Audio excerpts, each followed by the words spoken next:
previous videos, like the mother of all democracy fails and Gödel's loophole, I talk about how democracy can become a dictatorship through seemingly legal means. When I was researching the downfall of Germany's Weimar Republic in the 1930s, I was stunned to discover that the Weimar Republic's democratic constitution was still technically in effect at the end of Nazi rule in May 1945. Sure, there were flaws in the Weimar Constitution, like the excessive power that the German president had. Then there was the Enabling Act, passed with some amount of intimidation after Hitler took power, which allowed the Chancellor's cabinet, read Hitler, to completely bypass the German parliament to make and enforce new laws. This essentially gave Hitler the unlimited power that he needed to establish the Nazi dictatorship and to perpetrate all the atrocities that it entailed. Beyond the Enabling Act of 1933, there were the human enablers, opportunistic men who found shortcuts in the Weimar Republic's constitutional law to justify Hitler's tyrannical power. Constitutional scholars like Carl Schmitt provided the legal arguments that legitimized Hitler's tyrannical powers. Of course, I could never imagine something like that happening in the United States. That is, until July 1st, 2024, when the Supreme Court released its decision that a United States president had absolute immunity from prosecution for all official acts performed while president. I'm not an expert on U.S. constitutional law, but this ruling seemed to fly in the face of very basic democratic principles, like the rule of law. I was so disturbed, I did something I'd never done before. I read the entire 119-page U.S. Supreme Court decision, but before I get to that, let's review the events that led up to the court's decision. In late 2022, Merrick Garland, the U.S. Attorney General, appointed Jack Smith as special counsel responsible for overseeing the investigation into Trump's role in the January 6th Capitol insurrection. A federal grand jury on August 1st, 2023, indicted Donald Trump on 4 charges. 1. Conspiracy to defraud the United States. 2. Conspiracy to obstruct an official proceeding. 3. Obstruction of and attempt to obstruct an official proceeding. And 4. Conspiracy against rights. The case was assigned to the United States District Court for the District of Columbia. The trial was to start on March 4th, 2024, but the Trump legal team claimed that the president couldn't be prosecuted because of presidential immunity. Special counsel Jack Smith asked the Supreme Court to review the immunity claims so that the case could be expedited. They refused.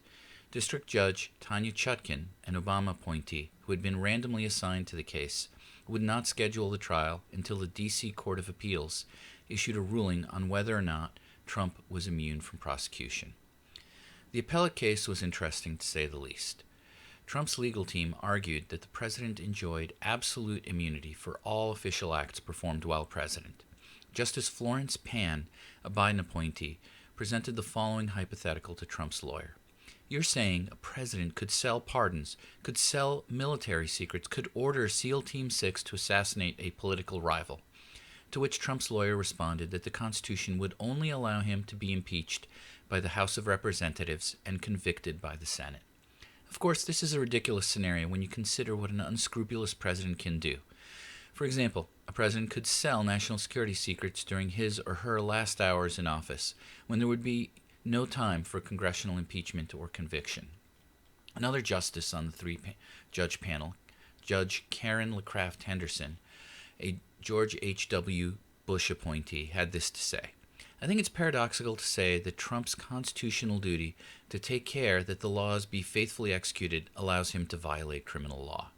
The appellate court ultimately ruled that the president does not have immunity for these very obvious reasons.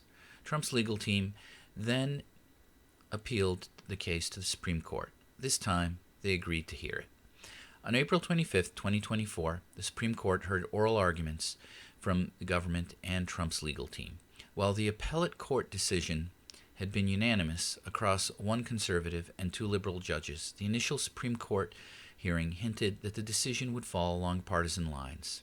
Conservative Justice Samuel Alito presented this hypothetical. All right, now, if an incumbent who loses a very close, hotly contested election knows that a real possibility after leaving office is not that the president is going to be able to go off into a peaceful retirement, but that the president may be criminally prosecuted by a bitter political opponent, will that not lead us into a cycle that destabilizes the functioning of our country as a democracy? And we can look around the world and find countries where we have seen this process, where the loser gets thrown in jail. Liberal Justice Ilana Kagan considered a very different set of dangers. Let's say the president who ordered the military to stage a coup, he's no longer president. He wasn't impeached. He couldn't be impeached. But he ordered the military to stage a coup. Are you saying that's an official act? 2 months later, on July 1st, 2024, the Supreme Court issued its decision. The conservative majority ruled in a 6-3 decision that the President of the United States had absolute immunity for quote-unquote official acts, presumptive immunity for borderline official acts, and no immunity at all for private acts. The majority was intentionally vague on what constitutes an official or private act, saying that it is a job of the appellate court to determine that, though they do provide some guidance. For example, anything that is a well-defined presidential power in the U.S. Constitution would be considered an official act. The presidential power to pardon would be a good example, which makes one wonder if the conservative majority would be okay with the president auctioning pardons on eBay. In what sounded like fighting words for Supreme Court Judge, Justice Sotomayor wrote the following in her dissent.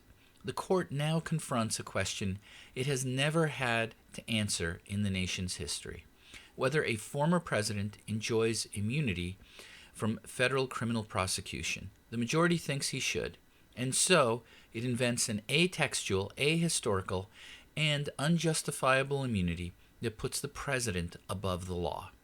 Atextual, ahistorical, ouch.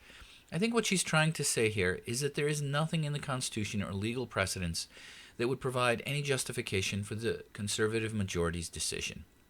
She makes 3 arguments to support this.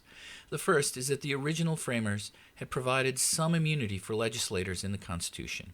So if they wanted immunity for the president, they would have made it explicit.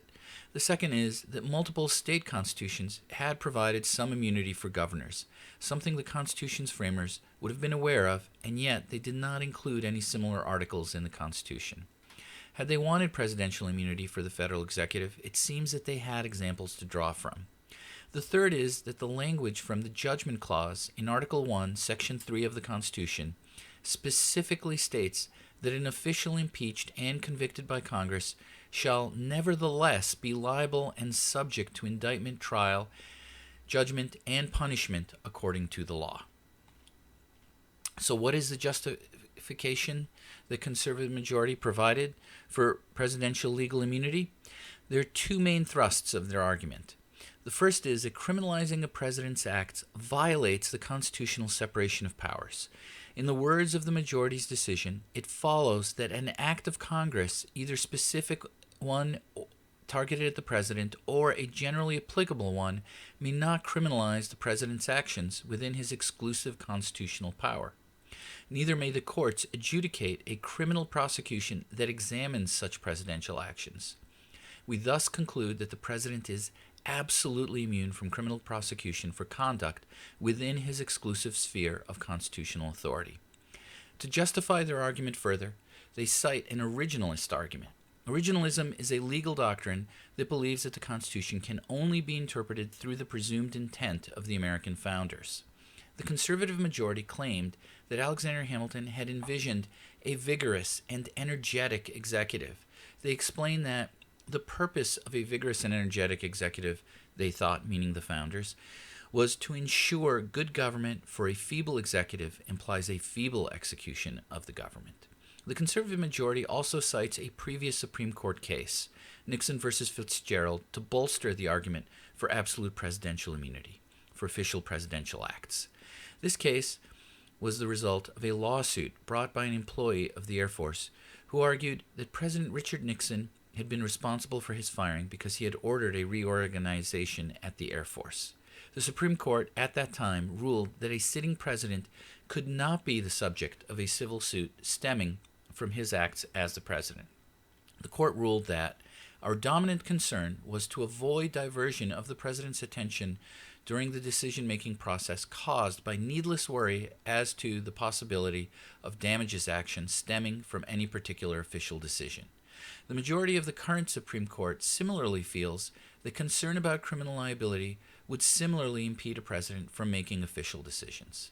Like I said, I'm not a legal scholar, but the idea that a president going forward will no longer have to pause and consider that he or she might be breaking the law when he or she undertakes an official act is disturbing to say the least. While my amateur's reading of the court decision be taken with a grain of salt, we should probably take Supreme Court Justice Sotomayor's dissent much more seriously. Here's what she had to say about the danger of a president having to hold back because they might be breaking the law. It is a far greater danger if the president feels empowered to violate federal criminal law buoyed by the knowledge of future immunity. I am deeply troubled by the idea, inherent in the majority's opinion, that our nation loses something valuable when the president is forced to operate within the confines of federal criminal law. What does Justice Sotomayor envision for the country's future? This new official act's immunity now lies about like a loaded weapon for any president that wishes to place his own interests, his own political survival, his own financial gain above the interests of the nation. Orders the Navy SEAL Team 6 to assassinate a political rival? Immune. Organizes a military coup to hold on to power? Immune. Takes a bribe in exchange for a pardon? Immune, immune, immune, immune. Let the president violate the law. Let him exploit the trappings of his office for personal gain. Let him use his official power for evil deeds, because if he knew that he may one day face liability for breaking the law, he might not be as bold and fearless as we would like him to be. That is the majority's message today. In every use of official power, the president is now a king above the law. We don't know exactly how this is going to play out in the coming Trump administration, or any future administration for that matter. It seems that most of this will come down to exactly two things. The first is what federal courts determine to be an official act and whether or not the Supreme Court agrees with that. The fact that an official act is poorly defined and will need to be determined on a case-by-case basis is worrying. The second is that we as a nation must rely on the personal honor of the occupant of the White House. A tall order indeed. We must hope that he or she will never ask federal troops to fire on American protesters or allow him or herself to be bribed by a foreign government. We shall see.